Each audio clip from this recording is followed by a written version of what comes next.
Hello and welcome to the Cosmic Tea. It's episode 103 and 3 is my favorite number. And that's all I got about that. So, this one, we're getting real, we're getting raw. I hate that word. Like, the only time that I like the word raw is when I'm talking about sushi. Anyway, I've been sitting on this because I wanted to tighten it up a little bit. Sometimes I really do just have run-on thoughts, and I know that can be fun, but it's not always the best when I'm trying to help people understand what the fuck I'm talking about. So today we're going into receiving, like why we can't have what we want, even if we're doing all of the things. Why do we stay stuck? And why starseeds, cosmic beings, that is you, if you are listening, specifically have what we have going on underneath it all. So grab your coffee or your tea, get comfortable. Let's go. All right. Starting with something that happens to me 100 of, oh my God, I'm going to need to be able to speak words. Okay. This happens to me 100% of the time. When I am emotionally stuck, like ruminating, locked in fear, that low-grade, constant anxiety, shame spiral thing, and I try to create content or connect, expand my business from that place, it's a fucking flop. Every single time. Like 2 views on something. And look, views don't actually matter. They don't have to matter. But there is something happening in 3D that reflects what's going on internally. Whether we're talking about content views, client booking, signups for this or that, your bank account, your career, your relationship, your dating, whatever. 3D is going to reflect what is going on internally. And it's not necessarily going to be some linear, logical reason. And I feel like the human mind so often looks for just the logic of why you're blocked. But why you're blocked, it's frequency, it's emotion. It's not logical. What is happening is this. We have all of these internal rules that we don't even know about unless we sit down for a hot minute and let them bubble the fuck up, because they will. That's why it's so hard to sit down and do Kundalini or meditate, because the things that we don't want to feel bubble up, and the precious ego is designed to protect you, so it doesn't want to sit down. That's why we challenge the ego. We challenge the illusion when we do our Kundalini, when we do our healing work. Right. As I was saying, we have all of these internal rules that are subconscious that we don't even realize are swirling around in our nervous system, in our aura, and creating the reality, allowing us to be or not be on a timeline that we want or don't want.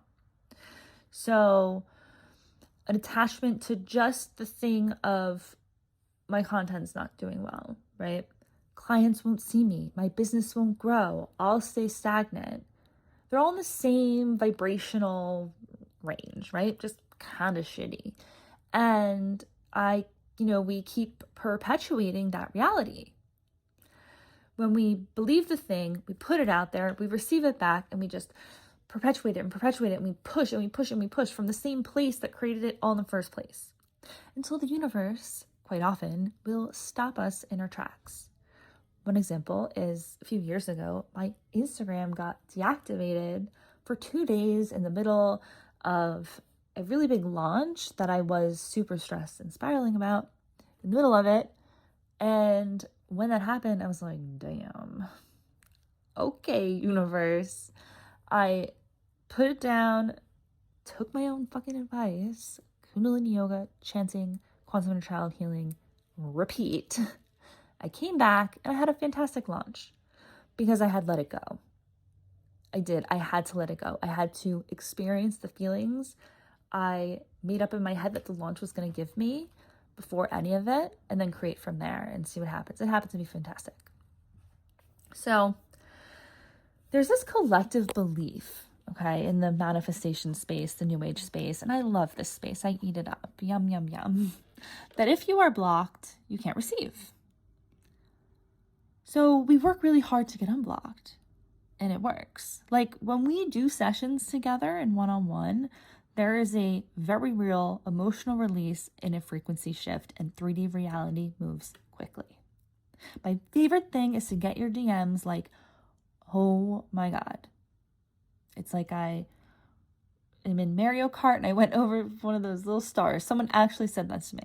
She was stuck in everything, and then within a few days, it felt like she went over those like speed stars in Mario Kart, because life started moving again. Creativity started moving. Opportunities popped up. So that is real. Things happen. But there is a deeper shadow underneath this. For any of us to believe that we're stuck, we have to first believe we're separate from source. That's the core wound that all this stems from anyway. Separation from the cosmos. Separation from all that is. Separation from one another. It eventually manifests into. And I really believe this is one of the core starseed experiences. It creates this immense anxiety, this overactive logical mind, this reaching for frequencies that feel inaccessible when we are in these really stuck places. When the only reason they feel inaccessible is because there's an inherent collective belief that we are separate from them. So joy, expansion, creativity, freedom. The only reason that they feel inaccessible is because we believe that we are separate from them. And that is a human condition. That is a third density forgetting. A collective like brainwashing. Here's where it gets interesting and a little fun. In Calm the Chaos, my 11-day series that's happening live now if you're listening live, but it is also, you can buy it self-paced in the show notes as well. We're using the mantra Ong So Hung. The word mantra itself is Sanskrit and breaks down to mind control or mind projection.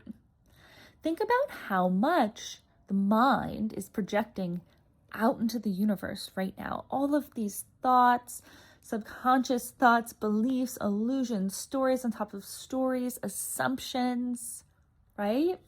Here's the thing. The universe doesn't speak in English. If anything, it speaks in Sanskrit. Ong is the creative manifestation of the infinite. It's the Om sound, O-M, A-U-M, that you often hear.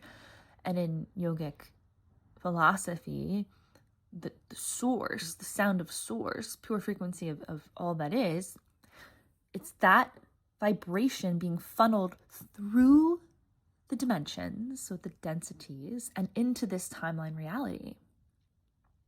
So hung means I am thou, I am that. There's no separation. Ong so hung. So how could we be cultivating feelings of separation while chanting this mantra? It awakens us from the illusion. It is an illusion. It has to be. Energy is always moving. Okay, so now think of how much our overwhelm is actually about time. I'm not where I should be. I thought I'd be further by now. I'm going to run out of money if I don't figure this out. All of that pressure. It's all time-based. We know that time is an illusion. Einstein said, don't think about it too hard or you'll crack. But if time is an illusion, the pressure is an illusion.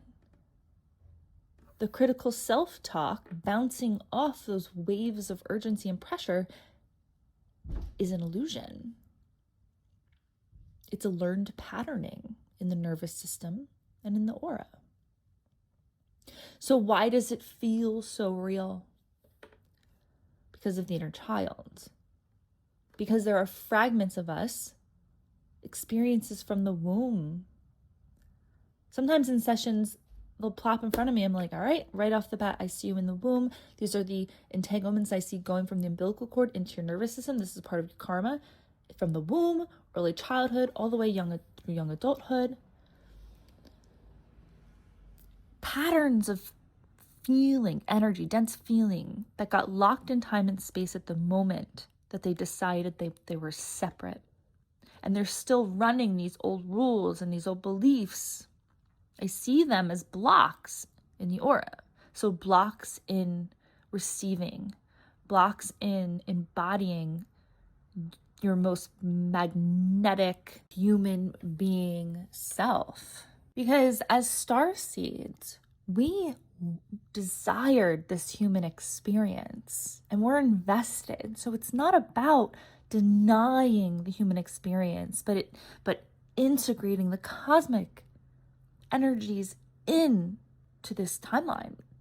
For starseeds specifically, and as I've mentioned, I've done readings where I see someone in the womb, and sometimes they're already aware that they're about to embark in this 3D journey. Some of them don't even like the womb. It's like tight, and it's just a weird feeling of becoming embodied. Already a little unsure about this whole thing. And that's how early the original separation wound goes. The galactic wars, the theory that source split itself and now it's trying to find its way back. That's all in my starseed school. We'll get into all that another time. But the wound is deep and it's a karmic pattern. And I believe that's why starseeds specifically struggle so much with receiving in this density. The divine inner child before conditioning is the closest access that we have to really understanding our connection with source on this timeline. It is the closest we have to the higher self. Think of it, a child is in awe of everything. They're not feeling separate until the trauma gets passed on, until the conditioning sets in. That's painful patterns, the karma. But if you're here and you are awakening, that is one of the gifts of the sensitive nervous system. You can feel deeply and you can master frequency in a way that others are not attuned to. So this is why chanting, and in particular, I'm talking about the mantra Ong So Hung, is so powerful. One, it physically stimulates the vagus nerve. Chanting does this. It brings the body out of fight flight. That's the somatic piece. But two, this is the part that, I get really particularly excited about. It awakens cell memory of oneness, of the thing you actually are underneath the beliefs that hold you separate from love, openness. The finite mind is what gets us stuck. Ong enhances our perception of time and space. It literally shifts your relationship to the pressure. You're chanting, I am thou. So hung, Ong so hung. The separation starts to feel what it actually is. An illusion your nervous system is protecting you with. And when we find those inner child fragments in the field, when we meet them, communicate, release the block, your vibrational set point shifts and reality responds. Because what locks us into a timeline, what locks us into a certain flavor of reality, it's the vibrational set points. You change the set point, you change the timeline. So if any of this is resonating with you and you want to sit down and do this work with me, my Quantum Inner Child healing sessions are open. I've named them this and that through the years, but they are my Quantum Inner Child healing sessions. I read your field, I see where you're stuck, and I guide you through breath work to meet that exact inner child fragment that's holding the pattern. there's an emotional release, and then you walk away in a different timeline. It just is what it is. I can't help myself. So book that in the show notes. You can DM me Unstuck on Instagram to chat at exocuregrace. Calm the Chaos is open for purchase, also in the show notes. If you want to work with the mantra Om So Hung for 11 days, 20 minutes a day, change your patterns, change your life, okay? I love you. Tell me where you're stuck. Shoot me a DM, leave me a review, shout me out. I love you. I'll see you in the next one. Bye.